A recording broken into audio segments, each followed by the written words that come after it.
Kabarnya, Malaysia pada tahun 2025 akan mendeklarasikan diri sebagai negara maju. Kabarnya begitu ya.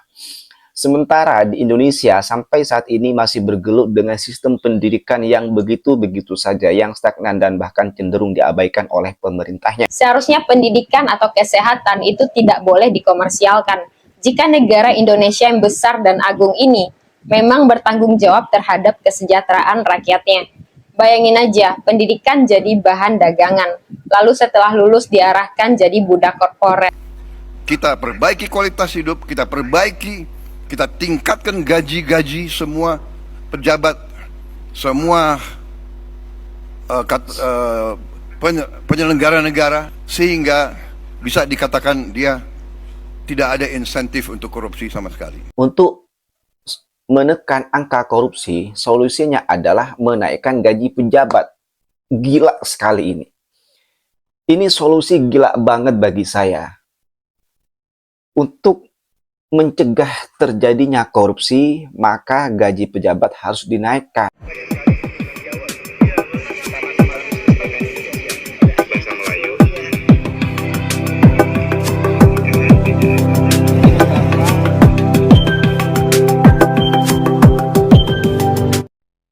Hai, Assalamualaikum warahmatullahi wabarakatuh. Welcome back to my channel. Jumpa lagi dengan saya, Mr. Bas. Apa kabar Anda hari ini? Semoga dalam keadaan baik-baik saja, sehat walafiat, dan dimurahkan rezekinya. Amin ya robbal alamin.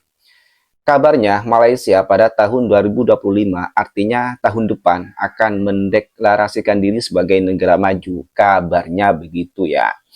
Sementara di Indonesia sampai saat ini masih bergelut dengan sistem pendidikan yang begitu-begitu saja, yang stagnan dan bahkan cenderung diabaikan oleh pemerintahnya. Indonesia masih tertinggal 20 tahun dari Malaysia. Untuk mengejar ketertinggalan itu, ini menjadi pekerjaan rumah yang sangat berat bagi Indonesia. Untuk menjadi negara maju, tentunya yang harus diperhatikan oleh pemerintah adalah pendidikan serta kesehatan. Oke lah, kita bicara soal pendidikan dulu. Karena dengan pendidikan ini akan membentuk SDM yang bagus, SDM yang berkualitas, SDM yang profesional. Tanpa pendidikan itu susah untuk diwujudkan. Dan akan tetapi pemerintah di Indonesia ini abai tentang pendidikan, bukan menjadi prioritas utama. Sangat kontradiktif sekali. Narasi yang berkembang yang diciptakan oleh pemerintah ingin mewujudkan, ingin menjadikan Indonesia menjadi negara maju, Indonesia emas. Sementara pendidikannya tidak diprioritaskan. Yang diprioritaskan adalah infrastruktur, pembangunan. Bagaimana Indonesia mau maju kalau SDM-nya tidak siap? Bagaimana bisa Indonesia menjadi maju kalau rakyatnya dibodohkan? Bahkan narasi yang berkembang akhir-akhir ini, rakyat Indonesia itu sengaja dibodohkan. Ramai lagi banyak perbincangan seperti ini di sosial media. Rakyat Indonesia memang sengaja dibodohkan. Biar apa? Biar mudah dibodoh-bodohilah. Biar rakyat kita ini tidak cerdas, tidak pintar, sehingga tidak sadar bahwa apa yang dilakukan pemerintah itu adalah menguntungkan dirinya sendiri, mementingkan oligarkinya sendiri. Ketika pemerintah membuat kecurangan, membuat ketidakadilan, kita itu tidak sadar gitu ya. Itulah mengapa nalar kita itu sengaja seolah-olah tidak diaktifkan dengan tidak memprioritaskan pendidikan ini di Indonesia. Oke lah, biar tidak panjang lebar. Kita tonton saja dulu, ini ada beberapa video yang menyangkut soal apa yang dibahas ini. Nanti juga akan membahas tentang koruptor nih, yang katanya gajinya mau dinaikkan. Untuk menekan angka korupsi ini, solusinya adalah akan menaikkan gaji pejabat. Wow, ide yang sangat brilian. Oke, kita tonton saja dulu beberapa video ya. Indonesia Emas 2024 itu hanya mimpi dan isapan jempol jika tidak ada perubahan signifikan dari sekarang. Pejabat korup, rakyat dimiskinkan, UKT dan biaya kuliah dibikin mahal, agar orang miskin yang cerdas tidak punya kesempatan bersaing sama sekali. Sementara standar dunia kerja di Indonesia harus bergelar S1, S2, sempurna. Slogan makin tinggi gelar makin susah cari kerja itu benar dan realita. karena lapangan kerja sedikit, SDM melimpah, belum lagi praktek nepotisme dan politik orang dalam. Mahasiswa yang protes dilaporkan rektor, apapun aksi protes dibungkam. Pertanyaannya, apakah kalian sebagai warga negara Indonesia memilih diam saja dan menyaksikan drama ini? Pemerintah hanya akan saling lempar tangan. Seharusnya pendidikan atau kesehatan itu tidak boleh dikomersialkan. Jika negara Indonesia yang besar dan agung ini memang bertanggung jawab terhadap kesejahteraan rakyatnya. Bayangin aja, pendidikan jadi bahan dagangan, lalu setelah lulus diarahkan jadi budak korporat. Apakah begini gambaran Indonesia merdeka yang kalian bayangkan dan harapkan? Jangan dulu bicara Indonesia emas untuk saat ini. Kita bisa simpulkan, jika UKT naik, rektornya gagal, menteri pendidikannya gagal, apalagi presidennya, pikirin aja lah sendiri. Terlalu banyak kesenjangan sosial yang tidak bisa diberantas di negeri ini. Kenapa? Ada yang tersinggung. Perbaiki, bukan balik nyerang lalu pakai senjata kalian undang-undang buat bungkam orang lain. Kayaknya emang benar ya, makanan orang miskin itu adalah janji manis pejabat. Lucu sekali tinggal di negeri ini. Sistem pendidikan yang bobrok, malah seragam muridnya yang diganti. Di luar negeri, pendidikan tinggi tapi semuanya sepadan. Dan yang nggak mampu dikasih beasiswa, dan beasiswanya nggak dimakan sama pihak yang berwenang. Emang kampus bisa jamin UKT tinggi, ilmu yang didapat juga tinggi dan sepadan? Nggak kan? Paling tamat kuliah juga nggak tahu mau nyodorin ijazah kemana, bingung dengan skill yang dimiliki. Inilah kalau pendidikan diperjualbelikan dan diperdagangkan. Mau berharap apa kalian pada wajah generasi di masa depan? Share videonya. Ya begitulah, pendidikan malah jadi bisnis, jadi perdagangan. Biaya kuliah tinggi. Yang dapat mengakses pendidikan tinggi itu adalah orang-orang yang berduit. Orang yang miskin, orang yang nggak punya, bagaimana bisa? Ya memang ada program-program beasiswa seperti itu, tapi kan tidak semua orang miskin mendapatkan itu. Inilah yang menjadi salah satu indikasi, salah satu indikator bahwa pemerintah itu sengaja membuat rakyatnya bodoh, membiarkan kebodohan gitu ya. Kenapa biaya pendidikan dibuat tinggi? Ya biar tidak semua rakyat Indonesia itu punya pendidikan yang bagus. Memang kenapa kalau punya pendidikan yang bagus? Ya logikanya kalau orang punya pendidikan bagus, ya dia bisa punya nalar yang bagus, punya critical thinking yang bagus, dia menjadi cerdas, dan ruang gerak pemerintah jadi terbatas. Ruang gerak seperti apa? Ya untuk memanipulasi rakyatnya. Jadi terbatas, jadi tidak bisa semuanya gue. Jadi tidak bisa semuanya sendiri pemerintah dalam membuat kebijakan atau policy yang menguntungkan dirinya sendiri ataupun oligarki. Ya makanya untuk mencegah itu rakyat harus dibuat bodoh biar tidak sadar dengan ketidakadilan yang dibuat oleh pemerintah. Itu sih poinnya. Makanya orang bodoh di Indonesia ini dipelihara oleh pemerintah biar bodoh terus, biar tidak punya critical thinking, biar iya aja gitu ya, dikasih bansos, senangnya minta ampun. Ya memang sengaja dimiskinkan. Kalau kita miskin, kalau rakyat Indonesia miskin kan akhirnya kita bergantung kepada pemerintah. Kalau kita sudah bergantung kepada pemerintah, kita dikasih apa saja ya kita terima saja ya. Padahal di balik itu ada niat busuk gitu ya. Oke, kita tonton video selanjutnya. Seorang ibu datang ke saya tuh, Pak Rocky, saya nggak setuju dengan prinsip Pak Rocky tadi, yaitu jangan ambil amplop. Kenapa ibu? Begini Pak Rocky, 50.000 itu bagi Pak Rocky itu satu cangkir kopi di kafe di Jakarta. Tapi bagi saya 50.000 itu 1 minggu uang untuk beli susu bayi saya. Jadi kita lihat betapa itu real di masyarakat. Memang secara normatif dia bilang jangan lakukan money politik, tapi bagi dia kalkulasinya adalah real, dan itu yang dimanfaatkan oleh pemerintah. Miskinkan rakyat, siram dengan BLT, panggil lembaga survei, naik. Ya, rakyat memang sengaja dimiskinkan. Biar apa? Biar tidak bisa menempuh pendidikan yang tinggi. Apa tujuannya? Ya biar rakyatnya tidak punya kecerdasan, tidak punya IQ yang tinggi, tidak punya SDM yang tinggi. tidak punya critical thinking yang bagus, sehingga rencana-rencana pemerintah itu berjalan dengan lancar. Rakyat miskin ini memang lahan yang bagus bagi pemerintah, karena mudah dikasih umpan. Apalagi ketika pemilihan umum, presiden atau DPR, legislatif gitu ya.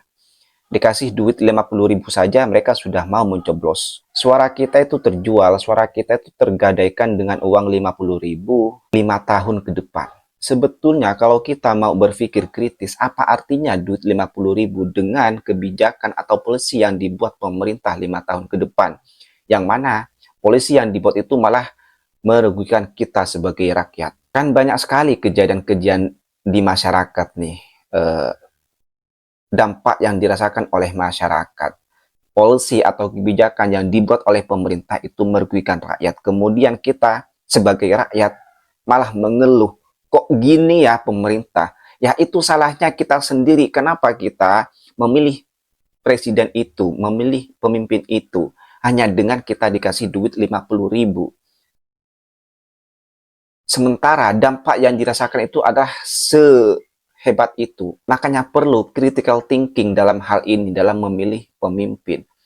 Dan critical thinking inilah yang coba untuk diredam oleh pemerintah dengan memiskinkan masyarakat agar tidak bisa menempuh pendidikan yang tinggi, sehingga critical thinking itu tidak terbentuk. Akhirnya apa? Rakyat menjadi bodoh, nalarnya jadi tidak sampai, bahkan yang hoax dianggap fakta, yang fakta dianggap hoax. Itulah yang terjadi di masyarakat. Mudah diadu domba oleh pemerintahnya. Dan ada satu video lagi nih.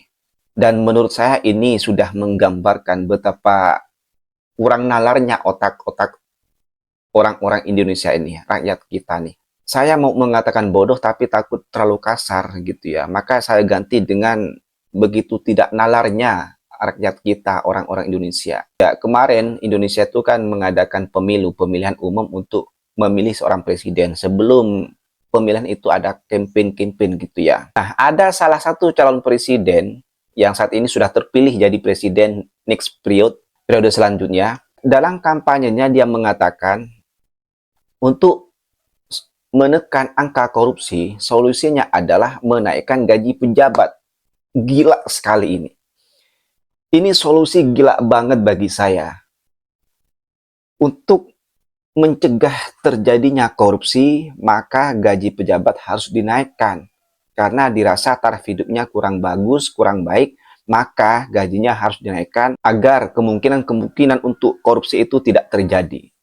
Why? Tapi ketika pemilu, dia malah menang. Dialah yang menjadi presiden terpilih.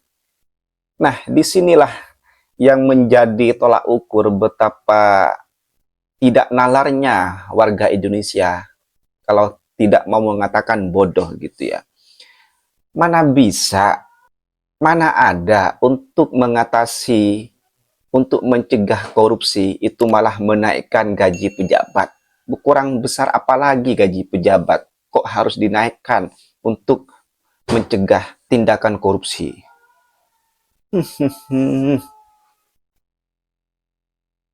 Padahal gaji-gaji pejabat itu ratusan juta. Seperti gajinya DPR, gajinya para menteri, itu gajinya ratusan juta. Kurang tinggi apa lagi gitu ya. Kok mau dinaikkan? Kan yang menjadi sarang-sarang koruptor adalah di lembaga kementerian, di lembaga DPR yang menjadi sarang korupsi. Gaji mereka itu udah tinggi, udah ratusan, 200 juta ke atas. Kurang tinggi apa lagi gaji mereka? Kurang bagus apalagi taraf hidup mereka gitu ya. Woi, bangun. Tapi calon seperti ini yang dipilih oleh rakyat Indonesia sehingga menjadi presiden terpilih di periode selanjutnya. Padahal ada dua calonnya lagi yang punya solusi untuk mengatasi, untuk mencegah terjadinya korupsi. Itu adalah memiskinkan koruptor, asetnya ditahan, diambil gitu. Itu tidak dipilih. Makanya saya bingung gitu ya. Mau dikatakan bodoh, tidak terima, marah.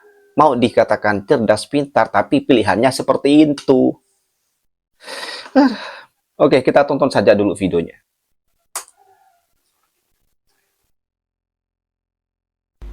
Semua upaya yang sudah disampaikan oleh KPK Naikkan gaji untuk tekan harus korupsi. kita dukung.